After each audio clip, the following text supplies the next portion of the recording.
o país foi confrontado com um vídeo em que um recluso é atingido com uma arma taser na prisão de Passos de Ferreira.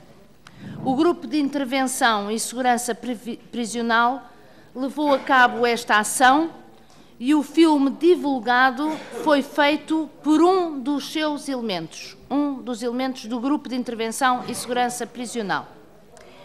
Sr. Ministro, este é o motivo imediato da sua vinda a esta Comissão a pedido do Bloco de Esquerda, mas será impossível ignorar a situação que se vive no geral nas prisões portuguesas e que, do nosso ponto de vista, é extremamente preocupante perante o autêntico retrocesso que podemos estar a viver em relação àquilo que foram considerados alguns avanços à forma como os reclusos são tratados. E, Sr. Ministro, é bom recordar que não tem havido nos últimos anos informação concreta, informação detalhada e estudada sobre o sistema prisional. Os crimes ligados à droga mudaram por completo o perfil da população prisional e criaram novos problemas. A corrupção e os negócios de tráfico existem dentro das prisões. Esta realidade tem que ser estudada e implica novas estratégias na abordagem do sistema prisional.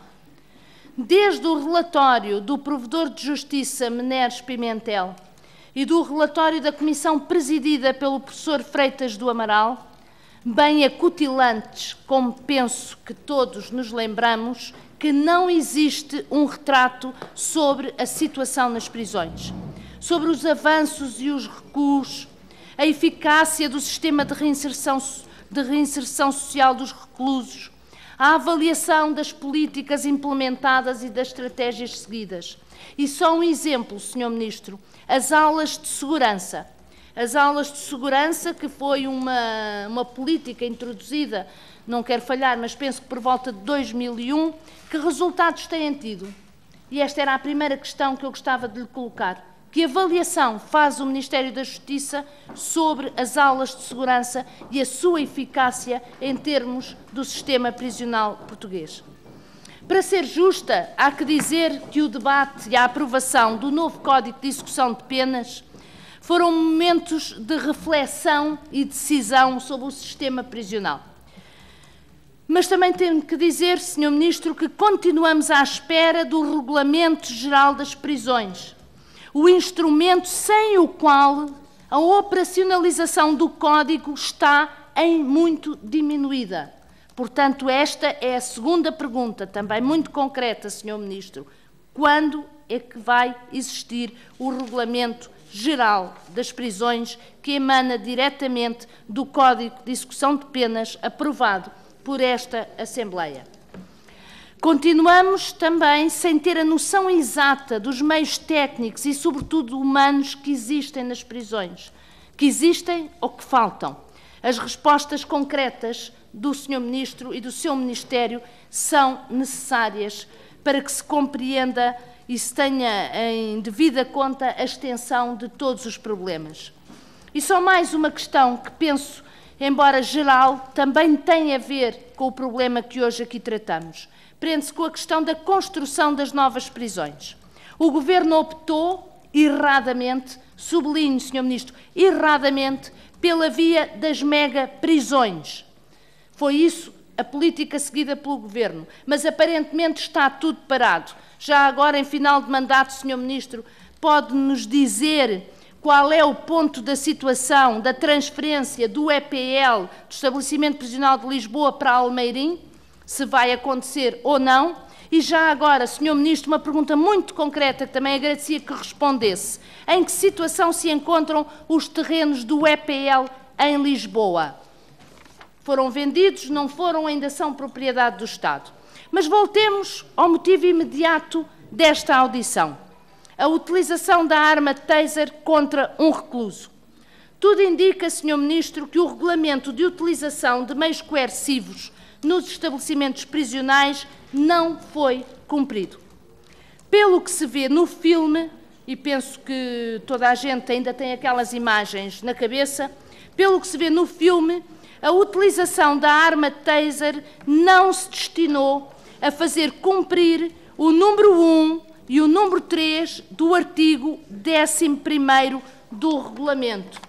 O artigo 11º do regulamento de utilização de meios coercivos nos estabelecimentos prisionais, como o Sr. Ministro sabe, é exatamente o artigo que trata das armas e dispositivos elétricos. E é muito claro no seu número 1 e no seu número 3 quanto aos objetivos e às situações em que se justifica a utilização da arma taser. E não tem nada a ver com aquilo que nós assistimos no filme.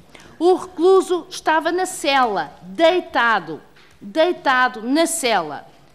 E o número 4 do artigo 2º diz, e passo a ler, Sr. Ministro, talvez seja melhor, se estou a andar muito depressa eu posso andar mais devagar, mas eu gostaria muito de citar o número 2, o número 4 do artigo 2º, onde diz expressamente que é proibida a utilização de quaisquer meios coercivos como medida disciplinar, sanção ou castigo. Mas o que se vê no vídeo é o disparo porque o recluso se recusa a limpar a cela. Não estava de modo nenhum em causa qualquer situação de perigo ou de falha na segurança, como o artigo 11º, como eu já disse, no número 1 e no seu número 3, é bem explícito. O número 3 diz o seguinte: a utilização das armas e dispositivos elétricos só é permitida quando seja impossível alcançar a mesma finalidade através do uso da força física ou de um gás neutralizante. É isto que o regulamento diz. Mas voltando, o que se vê no vídeo é o disparo porque o recluso se recusa a limpar a cela. E eu gostaria de ir um bocadinho mais atrás, Sr. Ministro, e perguntar-lhe, penso que deve estar da posse de todos estes elementos, porque mandou de imediato instaurar um inquérito e com certeza que o inquérito aborda todas estas questões.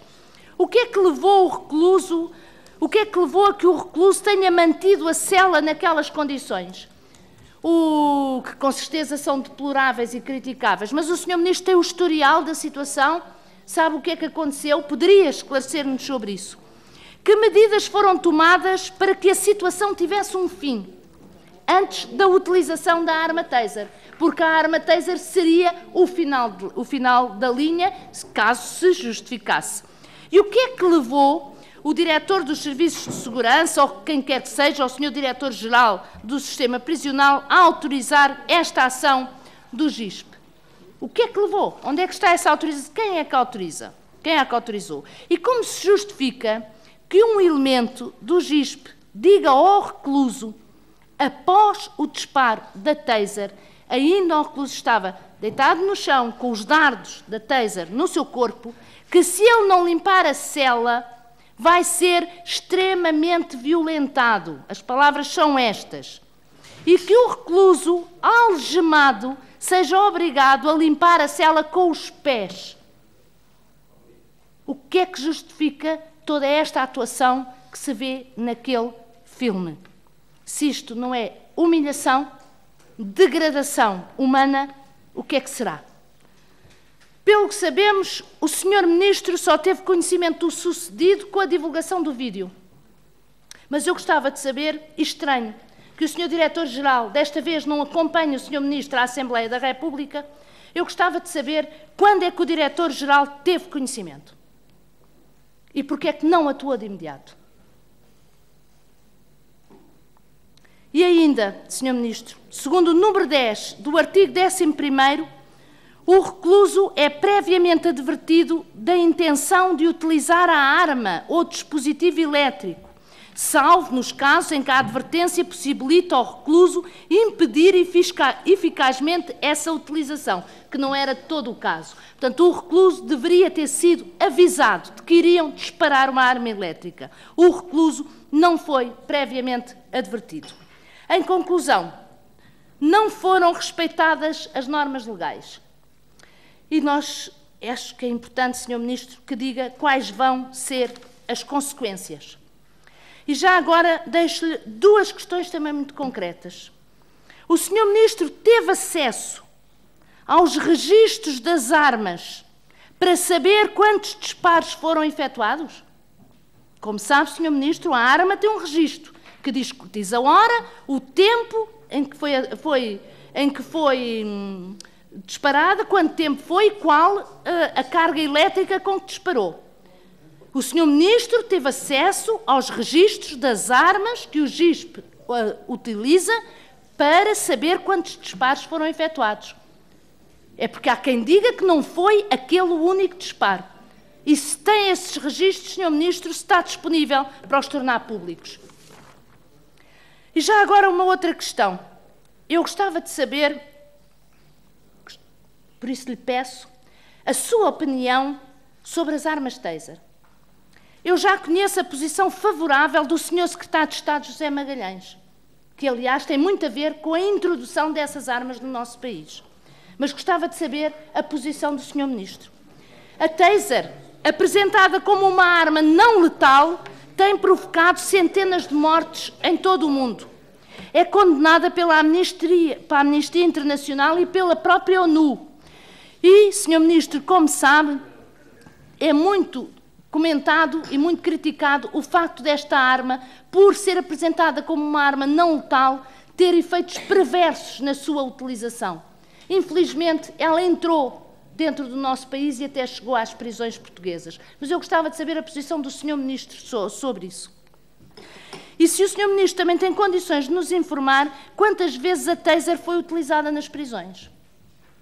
E por último, Sr. Ministro, as queixas sobre as agressões e mesmo tortura nas prisões são muitas. Muitas mesmo. Chegam através dos reclusos, chegam através das famílias dos reclusos, chegam através de ativistas de direitos humanos. São muitas mesmo. E mesmo que se dê o desconto, que se diga que pode haver exagero, que pode haver alguma coisa que não, muita coisa que não corresponde à verdade, Sr. Ministro, que deve conhecer as queixas exatamente na mesma medida em que eu as conheço, concordará comigo a dizer que o número de queixas é demasiado elevado e revela que alguma coisa está muito mal no sistema prisional. Por exemplo, o motim em Pinheiro da Cruz, dos finais do ano passado, em outubro, a versão oficial não condiz e continua a não condizer com o testemunho dos reclusos, inclusive o uso das armas taser. E aqui voltamos à questão dos registros. Se o Sr. Ministro tem os registros das armas, pode clarificar em absoluto esta questão. Onde é que estão os resultados do inquérito ao chamado motim em Pinheiro da Cruz no final de outubro passado? Existem? Onde é que está? Continuam as queixas sobre espancamentos e castigos corporais, os isolamentos, a ausência de informação às famílias, inclusivamente quando os reclusos vão para o hospital. Ó, Sr. Ministro, é preciso ter a certeza absoluta sobre o que se passa dentro das prisões. O Estado de Direito não pode conviver com uma situação de completa opacidade e, sobretudo, colaborar na cultura do silêncio penitenciário e da clandestinidade das prisões. Não podemos compactuar de modo nenhum com isso. Por isso, e vou terminando, Sr. Ministro e Sr. Presidente, embora as questões sejam muitas, eu gostaria que o Sr. Ministro dissesse quantas inspeções foram realizadas no último ano às prisões. Não é preciso mais, é só no último ano. E quantas dessas inspeções ocorreram sem aviso prévio? Quantas foram sem aviso prévio? Sr. Ministro, a frase não é minha, mas gostaria de terminar com ela. Os muros da prisão não podem significar que lá dentro se substitui a legalidade pela arbitrariedade. Esta, penso que é uma frase importante e já não será, com certeza, com o seu Governo e com o seu Ministério. Mas da parte do Bloco de Esquerda, tenho que dizer, Sr. Ministro, que nos iremos bater, porque é urgente a criação de uma comissão alargada, com capacidade e liberdade de investigação, para realizar uma ampla fiscalização das prisões. Os dados de que temos conhecimento que nos chegam e este episódio, este triste episódio, reclamam que esta fiscalização, o mais alargada possível, se realize. Muito obrigada.